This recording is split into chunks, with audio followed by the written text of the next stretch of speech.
Haleluya. Apa kabar semuanya? Capek kemarin libur?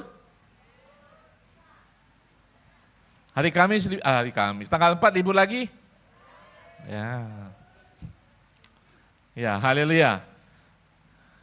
Puji Tuhan kalau Tuhan memberikan hari libur, tetapi kita harus bijaksana, tidak terlalu capek, amin.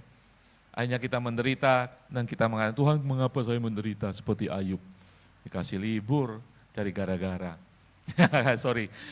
Saudara, kita masih di dalam pembahasan kitab Ayub, hari ini minggu kelima, minggu terakhir. Ya, siapa yang sudah bosan dengan Ayub? Saudara belajar sesuatu dari kitab Ayub?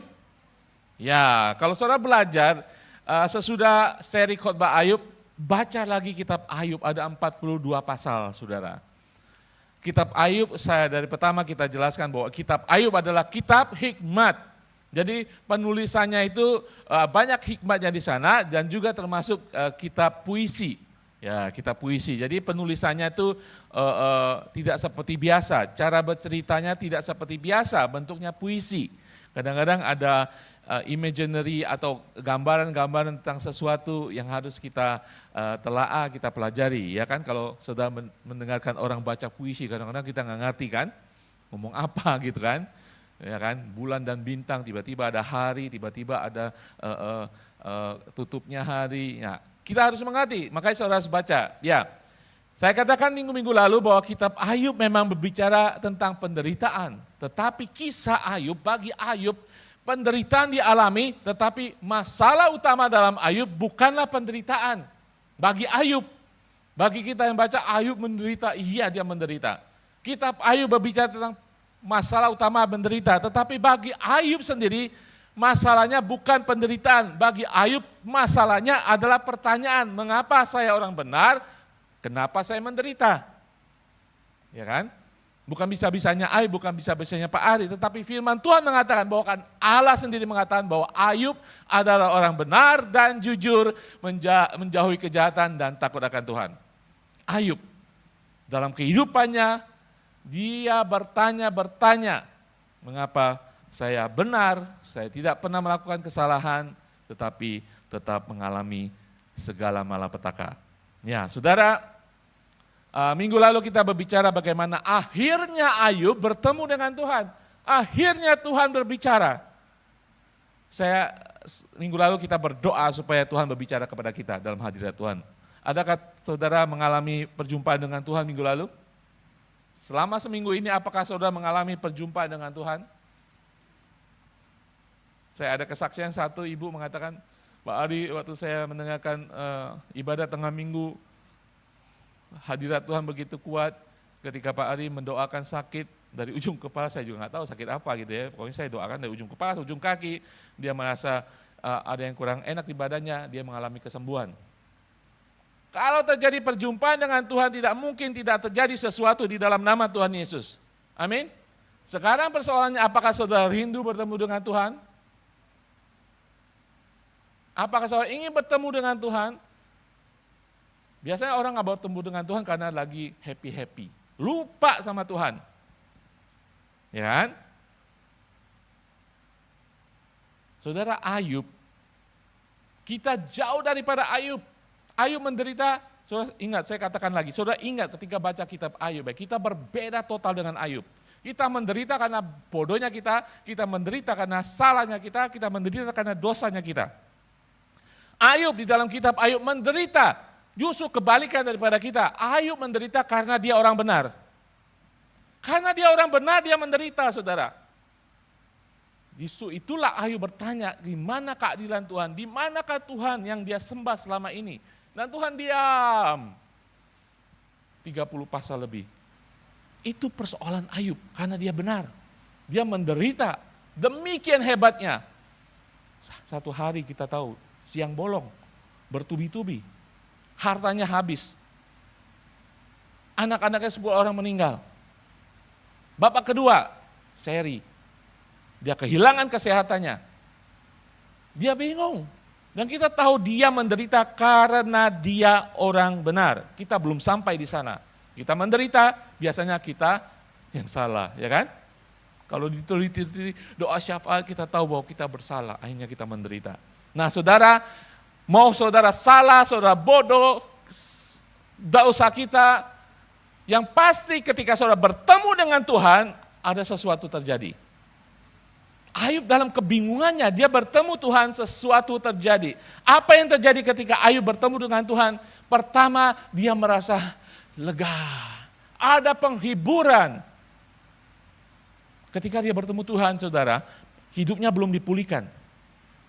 Hidupnya belum dipulihkan, masih lama, saudara. Tetapi bagi dia, bertemu dengan Tuhan, sudah menghilangkan semua pertanyaannya. Bahkan Tuhan tidak menjawab pertanyaan Ayub. Tuhan tidak menjawab mengapa Ayub menderita. Tuhan tidak menjelaskan.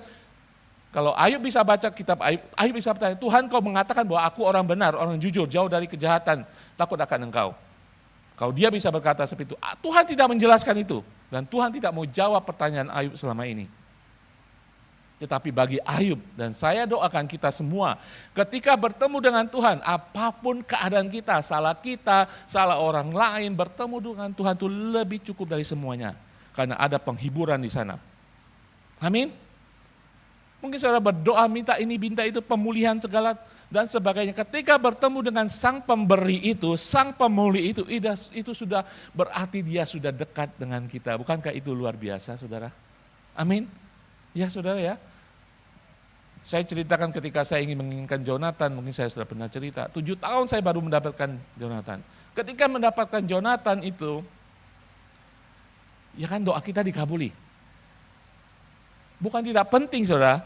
Bukan yang terutama lagi, tetapi karena saya tahu Tuhan akhirnya menjawab doa saya, Tuhan berarti di hadapan saya. Itu sudah cukup, saudara. Pemberian Tuhan menjadi hal yang kedua. Tuhan sendiri sudah ada. Itu yang saya ingin saudara alami seperti yang dialami oleh Ayub, saudara. Amin. Hari ini kita berbicara Tuhan akan memulihkan. Tetap kita belajar, saudara. Sekali kita belajar, Tuhan memang memulihkan. Kerjaan Tuhan memang memulihkan. Bisnisnya Tuhan untuk mengasihi saudara anak-anak Tuhan dan memulihkan kehidupan saudara. Minggu lalu kita baca Ibrani, Tuhan menghajar bahkan. Mendisiplin anak-anaknya. Enggak mau Pak, saya enggak mau baca yang itu. Yang pemulihan aja, iya kita lihat akan pemulihan. Amin. Amin. Tetapi saudara, sebenarnya khotbah minggu lalu itu lebih dahsyat karena bertemu dengan Tuhan. Pemulihan itu bonus, saudara. Pemulihan itu bonus, kita tahu apa yang sudah terjadi dan kitab Ayub di akhir kitab Ayub Tuhan memulihkan macam-macam. Tetapi bertemu Tuhan itu lebih hebat dari segala-galanya. Memelihara hadirat Tuhan itu lebih hebat daripada segala-galanya. Pemberian Tuhan itu bonus, saudara. Tuhan pasti akan memulihkan kita. Amin. Nah, kita lihat apa reaksi Ayub ketika bertemu dengan Tuhan. Dan itu harus menjadi reaksi kita bertemu dengan Tuhan. Di dalam Ayub 42 ayat 1, 2 dan 5, 6 dikatakan demikian. Boleh tampilkan slide-nya. Ini awal daripada pasal ke-42. Maka jawab Ayub kepada Tuhan, aku tahu bahwa engkau sanggup melakukan segala sesuatu dan tidak ada rencanamu yang gagal. Ada amin, saudara? Amin. Itu adalah penyembahan. Tuhan belum memulihkan Ayub, Tuhan belum menjawab Ayub, tapi ada penyembahan Ayub kepada Tuhan karena dia bertemu dengan Tuhan. Dan kemudian ayat kelima, hanya dari kata orang saja aku mendengar tentang engkau. Dari khotbah Pak Ari, aku bertemu dengan Tuhan. Tetapi sekarang mataku sendiri memandang engkau. Saudara-saudara harus mengalami perjumpaan pribadi dengan Tuhan.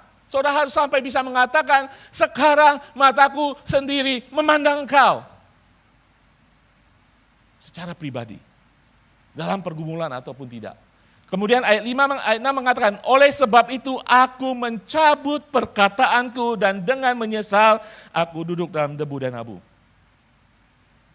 Ayub ketika bertemu dengan Tuhan, dia merendahkan dirinya di hadapan Tuhan. Kecil, saudara, ketika ada Tuhan. Tidak mungkin saudara tidak menyembah, membesarkan nama Tuhan ketika saudara bertemu dengan Tuhan. Mungkin saudara takut karena dosa dan kesalahan.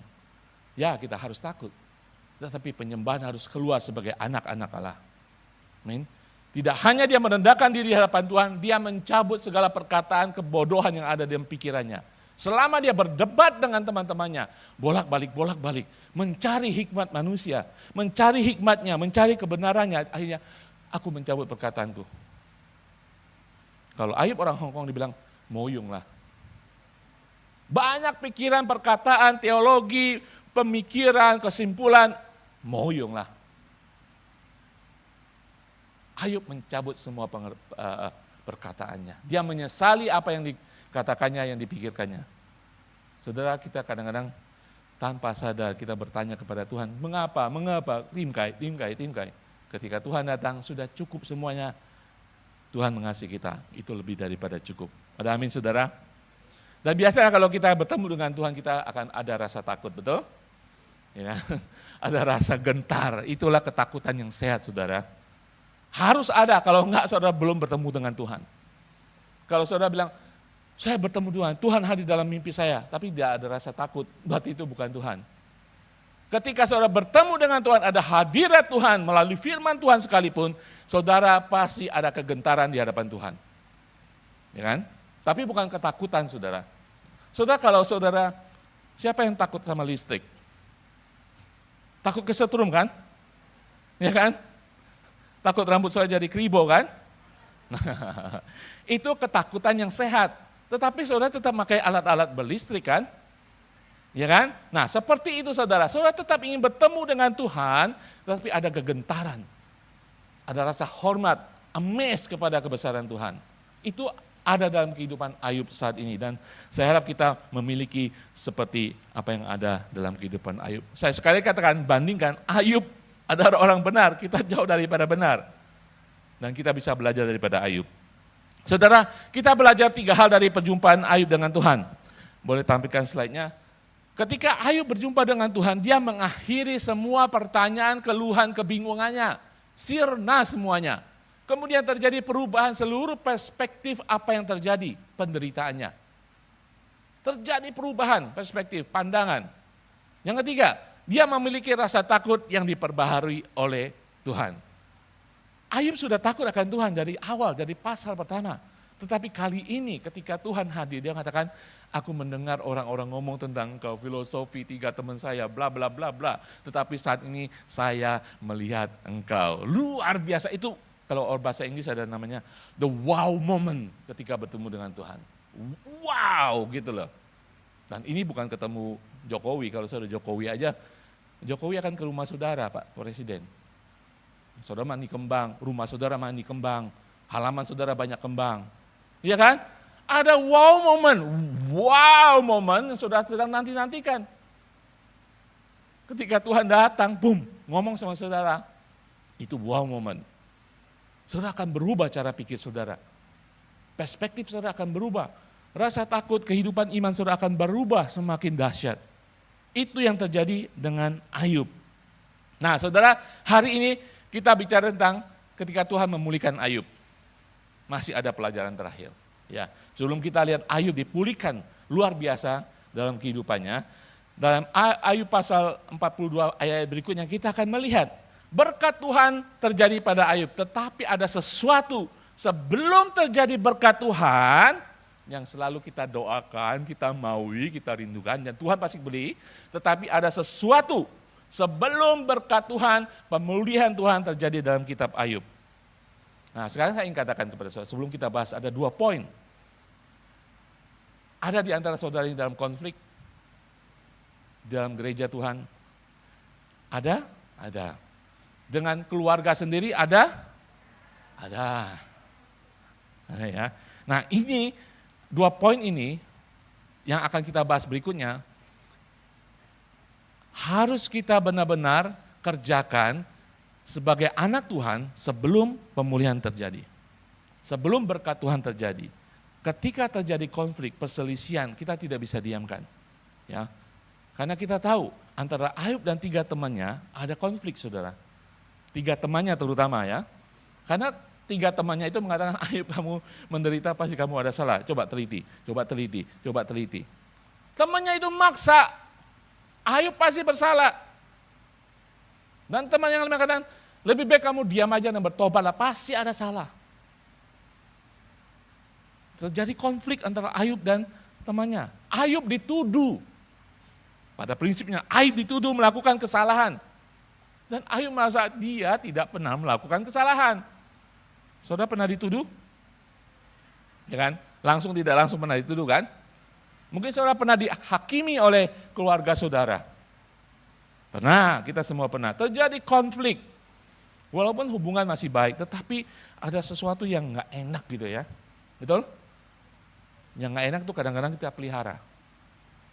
Ya, toleransi lah. Tetapi tidak bisa saudara, konflik tetap konflik. Hari ini kita belajar, terjadi konflik antara Ayub dan 3 temannya, dan Tuhan ingin menyelesaikannya sebelum dia memberkati, memulihkan kehidupan Ayub. Sebelum ini kita tahu Ayub akhirnya dipulihkan, tetapi ada 2 hal yang kita pelajari di sini, ya, antara Ayub dan temannya dan antara Tuhan dengan teman-temannya Ayub 3 orang itu. Elihu tidak disebut, 3 teman yang lain disebut. Nah, poin pertama, Tuhan menegur sahabat Ayub. Sahabatnya ada 3, yang 3 Elihu tidak ditegur. Ya, kita lihat pembahasan kita hari ini, Ayub 42 ayat 7 sampai 9. Setelah Tuhan mengucapkan firman itu kepada Ayub, maka firman Tuhan kepada Elifas, orang Teman, murkaku menyala terhadap engkau dan terhadap kedua sahabatmu, karena kamu tidak berkata benar tentang aku seperti hambaku Ayub. Temannya disalahkan, Ayub dibenarkan. Oleh sebab itu, ambillah 7 ekor lembu jantan dan 7 ekor domba jantan, dan pergilah kepada hambaku Ayub, lalu persembahkanlah semua itu sebagai korban bakaran untuk dirimu. Dan baiklah hambaku Ayub meminta doa untuk kamu, karena hanya permintaannya lah yang akan kuterima, supaya aku tidak melakukan aniaya terhadap kamu. Sebab kamu tidak berkata benar tentang aku seperti hambaku Ayub. Ayat 9 mengatakan, maka pergilah Elifas orang Teman, Bildad orang Sua, dan Sofar orang Naama. Lalu mereka melakukan seperti apa yang diperintahkan Tuhan kepada mereka, dan Tuhan menerima permintaan Ayub. Dari sini saudara mengerti, Tuhan menegur 3 teman Ayub itu. Kenapa saudara? Mereka mewakili dunia, mereka mewakili bahkan filsafat dunia. Berbicara tentang Tuhan, kita bahas minggu-minggu lalu, perkataan mereka itu ada benarnya kan? Dan sering kita kutip, orang jahat biasanya karena ada salah. Orang benar selalu mendapat berkat. Dan kita maunya begitu. Itu filsafat dunia. Tetapi bagi Tuhan itu filsafat manusia. Dan mereka menuduh Ayub, sebenarnya Ayub itu orang benar.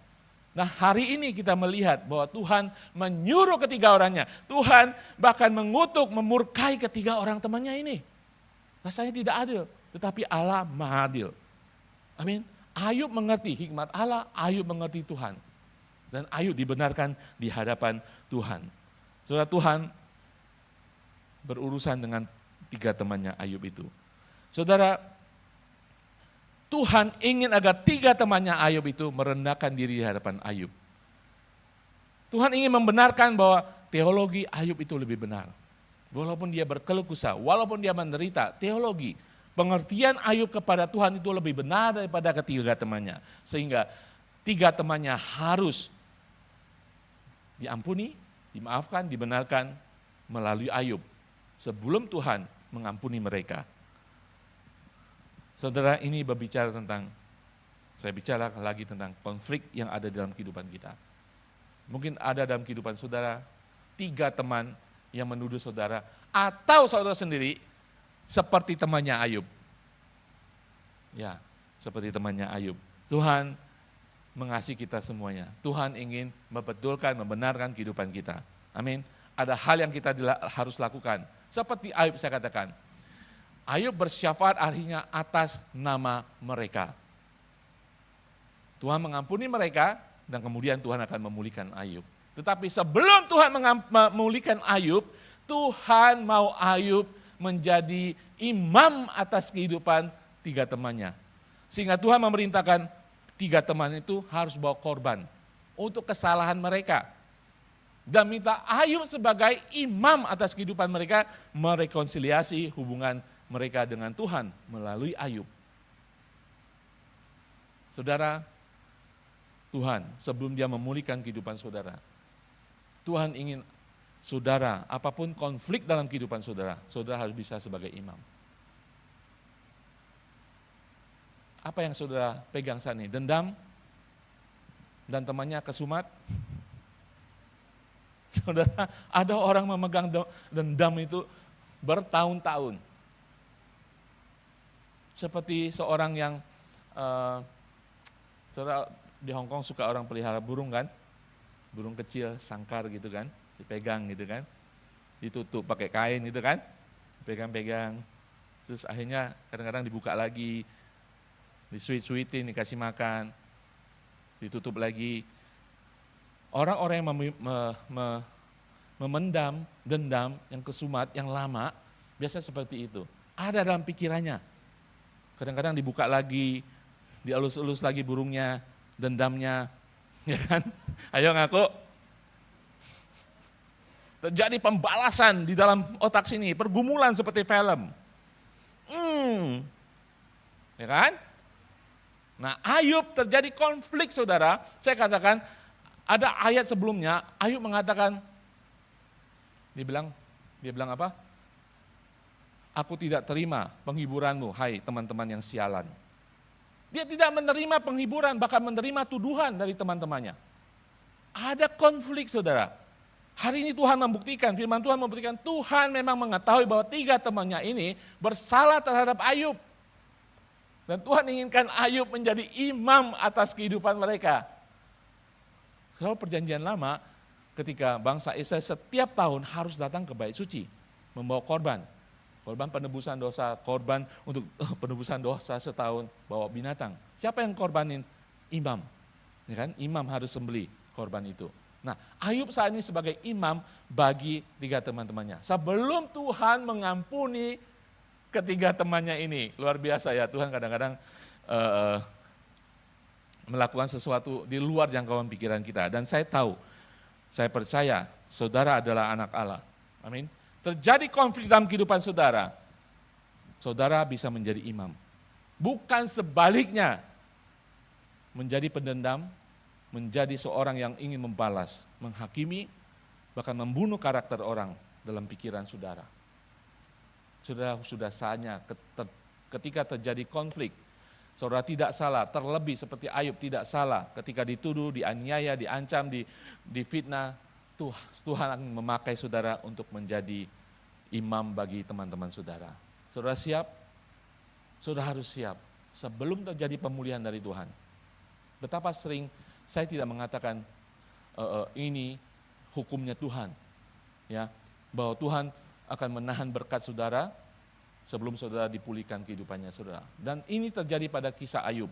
Sebelum Tuhan memulihkan Ayub kehidupannya, Tuhan ingin Ayub berdamai dengan temannya, Tuhan ingin memakai Ayub untuk berdamai dengan Tuhan. Sebagai juru damai, sebagai pendamai, sebagai pembawa jalan rekonsiliasi antara 3 temannya yang bersalah di hadapan Tuhan dengan Tuhan kembali. Kalau Ayub tidak berdoa bagi temannya, kalau Ayub tidak menerima persembahan, korban syukur sebagai imam, teman-temannya tidak pernah akan menerima pengampunan. Tidak pernah akan menerima pengampunan dari Tuhan. Di dalam ayat 9 tadi mengatakan apa? Dan Tuhan menerima permintaan Ayub. Luar biasa saudara. Ketika dia berdoa bagi teman-temannya itu, dan Tuhan menerima permintaan Ayub. Saudara, doa syafaat saudara, doa pengampunan saudara, doa saudara sebagai imam, besar kuasanya. Karena saudara anak Allah.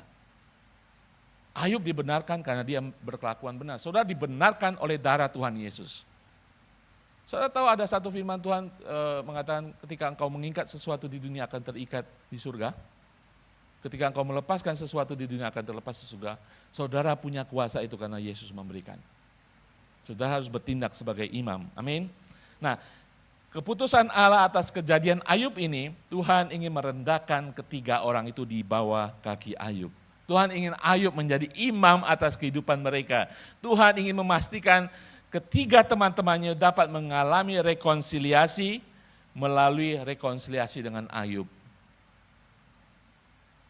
Sebelum saudara berrekonsiliasi dengan Tuhan, Tuhan ingin saudara berdamai dengan orang-orang yang berkonflik dengan saudara. Percuma kita Tuhan datang kepada Tuhan, Tuhan Ingin saudara lepas daripada segala ikatan-ikatan yang membelenggu saudara dengan teman-teman saudara. Amin. Tuhan ingin saudara merendahkan diri dan berdoa dan memberkati orang-orang yang mungkin selama ini memiliki konflik dengan saudara, menganiaya saudara, memfitnah saudara. Tuhan ingin saudara berdoa bagi mereka, memberkati mereka. Walaupun mereka tidak datang kepada saudara. Itu yang terjadi dengan Ayub. Ayub berdoa bagi teman-temannya. Ayub dengan kerendahan hatinya, dia berdoa bagi teman-temannya. Sebagai imam, sebagai perantara kepada Tuhan. Akhirnya Tuhan menerima permintaan Ayub. Hari-hari ini saya percaya ketika ada konflik, Tuhan ingin mendamaikan saudara. Amin. Poin kedua, Tuhan memulihkan Ayub. Tuhan memulihkan Ayub. Saudara, kita paling suka baca ini ya, penderitaan suatu saat ada pemulihan. Saudara tahu, pemulihan ini belum terjadi sebelum Ayub memaafkan teman-temannya.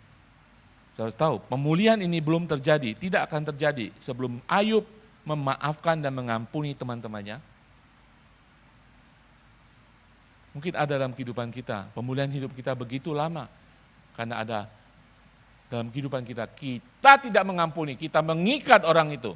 Bahkan orang itu sudah mati sekalipun kita masih dendam. Kalau orang itu sudah bertobat ke surga, saudara kejar sampai surga. Terjadi pertarungan di surga. Semua orang-orang kudus di surga turun ke tempat lain, nggak mau di sana. Banyak orang seperti itu, orang Kristen. Saudara, Tuhan ingin memulihkan kehidupan kita. Tuhan ingin kita mengampuni, melepaskan, menjadi pendamai, berdamai dengan orang-orang yang berkonflik dengan kita. Amin. Dan Tuhan akan memulihkan kehidupan saudara dan saya. Kita lihat Ayub 42, 10-17 mengatakan, lalu Tuhan memulihkan keadaan Ayub setelah ia meminta doa untuk sahabat-sahabatnya. Lalu Tuhan memulihkan keadaan Ayub setelah ia meminta doa untuk sahabat-sahabatnya. Memang disebut sahabat-sahabatnya, tetapi terjadi konflik, itu bukan sahabat lagi. Sahabat itu menjadi tanda petik. Dan Tuhan memberikan kepada Ayub 2 kali lipat dari segala kepunyaan dahulu. Kemudian datanglah kepadanya semua saudaranya laki-laki dan perempuan dan semua kenalannya yang lama. Dan makan bersama-sama dengan dia di rumahnya, mereka menyatakan turut berduka cita dan menghibur dia oleh karena segala malapetaka yang telah ditimpakan Tuhan kepadanya. Dan mereka masing-masing memberi dia uang 1 kesita dan sebuah cincin emas. Saudara, saya nggak tahu teman-temannya tiba-tiba nongol gitu ya.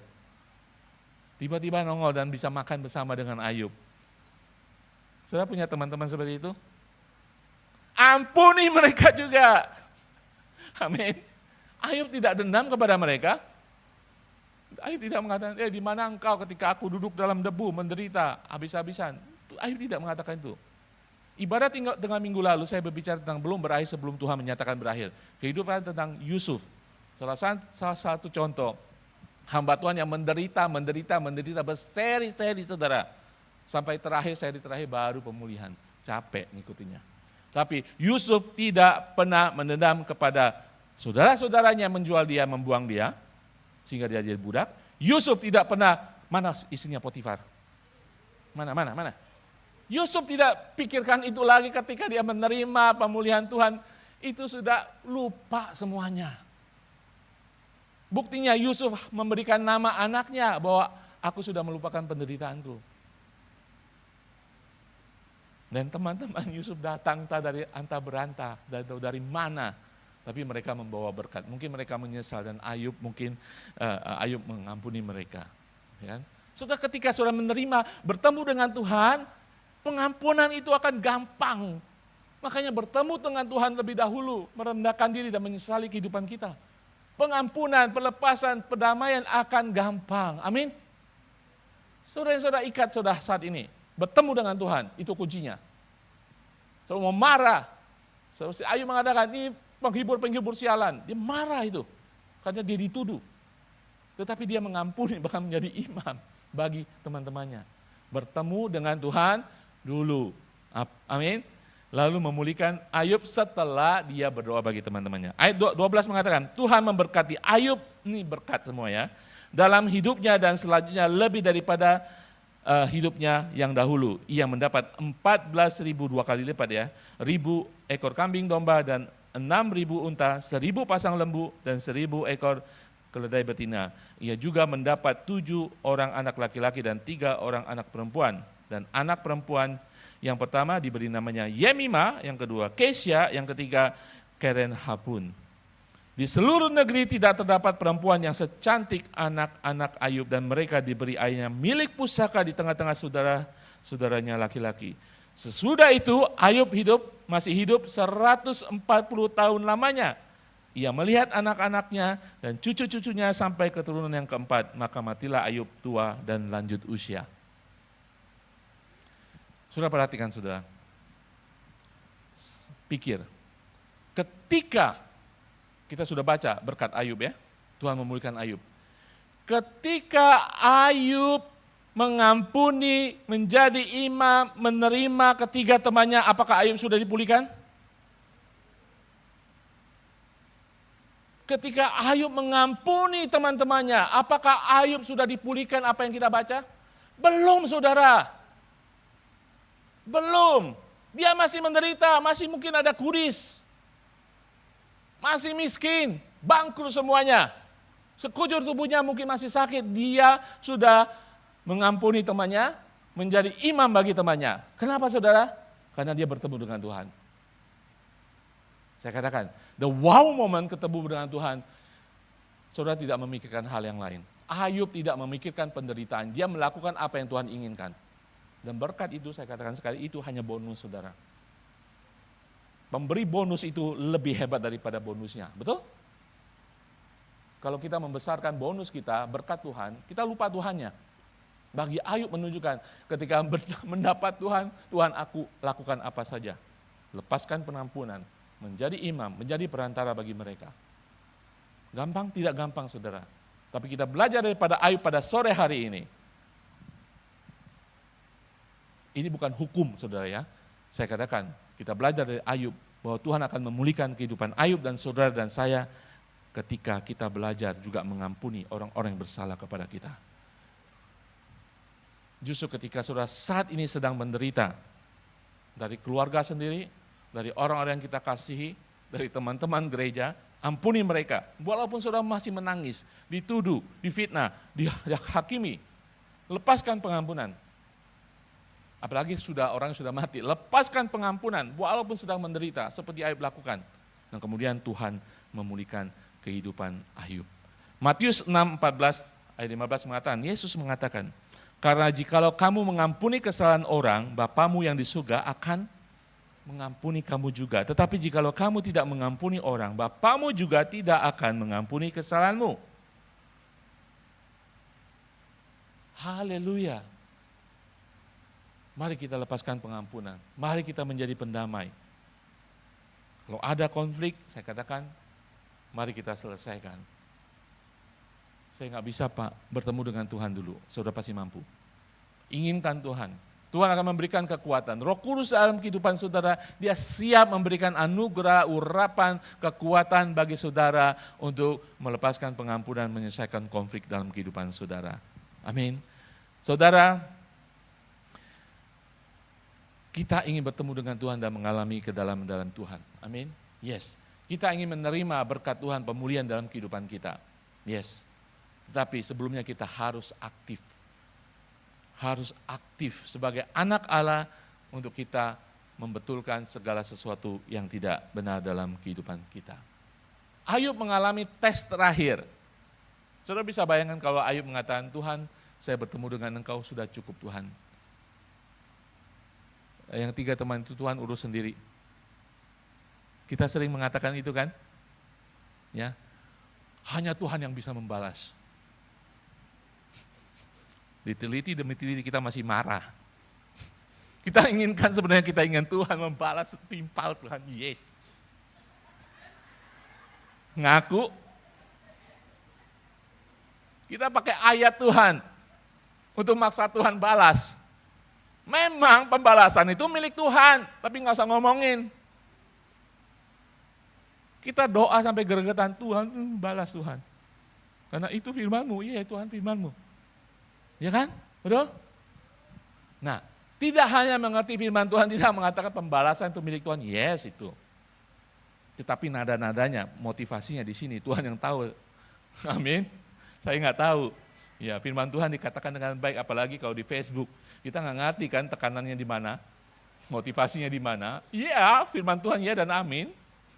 Tetapi di sini kita tidak tahu. Tetapi saudara, tidak cukup hanya mengatakan Tuhan akan membalas. Ya, pembalasan milik Tuhan. Tetapi sebagai umat Tuhan, kita adalah orang pengasih. Tuhan kita adalah Maha Pengasih. Kita harus mengasihi. Ayub itu orang benar, jujur, takut akan Tuhan. Dan menjauhi kejahatan. Ketika saudara tidak mengampuni, saudara tidak jahat, tetapi saudara membiarkan kejahatan dalam hidup saudara. Ketika saudara tidak mengampuni. Saudara mengerti? Ada hal yang benar yang harus saudara lakukan, tetapi tidak saudara lakukan. Memang saudara tidak melakukan kejahatan. Tetapi ada hal kebenaran yang saudara tahu benar untuk mengampuni, tapi saudara tidak mengampuni, itu kejahatan saudara. Betul? Mengerti ya? Ya kita semua mau baik-baik, saya pokoknya hidup baik, saya nggak mau campur. Tapi sebagai umat Tuhan, kita harus ada roh yang mengampuni. Roh ingin melihat seseorang berdamai dengan Tuhan. Itu yang ada dalam kehidupan Ayub. Dan dia lulus ujian ini ketika dia menerima tiga temannya. Ayub tidak menerima perintah dari Tuhan. Yang terima perintah dari Tuhan adalah tiga temannya. Tapi Ayub melakukannya. Mengampuni. Dan Tuhan mendengarkan doa Ayub.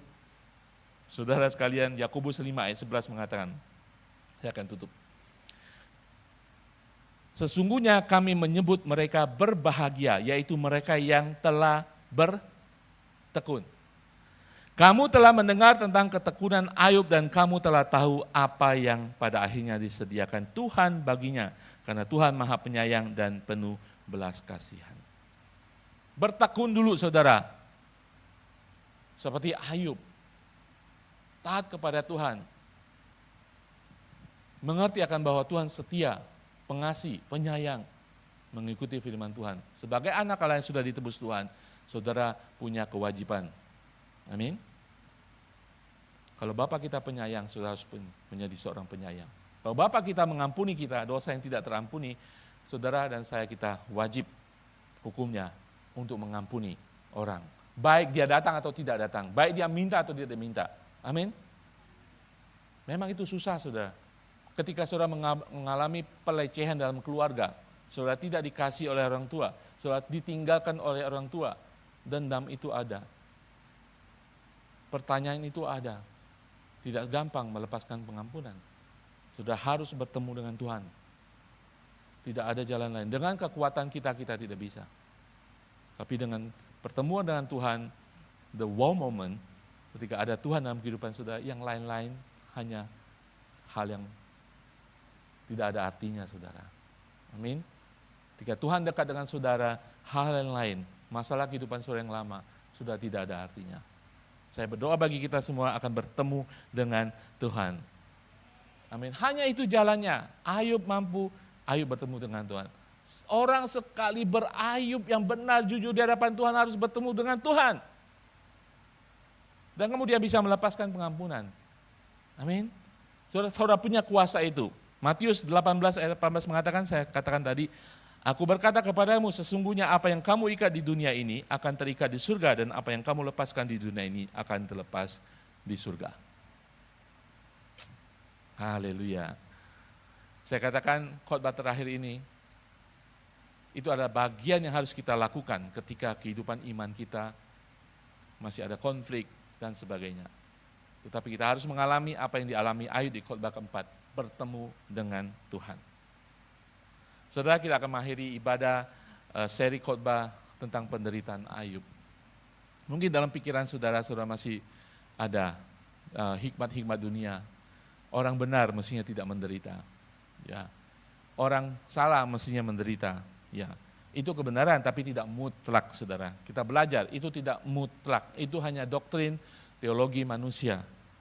Kita tidak bisa menjangkau pikiran Tuhan yang Maha Kuasa. Amin. Bertemu dengan Tuhan, saudara akan melihat sesuatu yang tidak pernah saudara harapkan, pikirkan, dengarkan akan terjadi. Amin. Itu satu harapan daripada kita. Amin, saudara. Penderitaan. Mungkin saudara ada orang di dunia ini, orang ateis mengatakan, dunia masih menderita, saya tidak percaya sama Tuhan. Betul? Saudara pernah menghadapi? Saya tidak mau percaya kepada Tuhan. Tuhan bukan Maha Pengasih Penyayang. Dia menciptakan dunia. Mengapa dia juga membiarkan dunia menderita? Mengapa terjadi apa yang terjadi kemarin di Malang? Harus ada orang-orang meninggal. Seperti mati konyol. Kalau itu keluarga saudara, saudara akan bertanya, Tuhan mengapa? Maka mengapa terjadi malapetaka dunia, bencana alam seperti di Amerika? Mengapa ada orang-orang harus menderita kehilangan keluarganya? Ada orang mengatakan, ketika dunia ini menderita, Tuhan sebenarnya tidak ada. Bukan Tuhan tidur, Tuhan tidak ada. Tapi saya ingin katakan kepada kita dan kita harus percaya. Justru karena penderitaan, kita percaya sama Tuhan. Justru karena penderitaan kita percaya kepada Tuhan. Kenapa Pak Adi mengatakan itu? Kalau tidak ada Yesus yang menderita bagi kita, kita selama-lamanya akan di neraka, saudara. Karena ada penderitaan satu orang yang tidak bersalah, yang kudus dan suci, Yesus Kristus, kita punya pengharapan hidup. Oleh penderitaan Yesus, kita percaya kepada kehidupan kekal. Karena kita akan memiliki kehidupan kekal di dalam penderitaan Kristus yang sudah mengampuni kita. Oleh karena penderitaannya dia ampuni kita. Oleh penderitaannya ketika kita menerima dia, kita memiliki pengharapan yang terberkati nanti di surga bersama Tuhan. Amin. Justru karena penderitaan Mesias, kita percaya bahwa Tuhan itu ada. Bahwa Tuhan itu masih mengasihi manusia di dunia ini. Amin.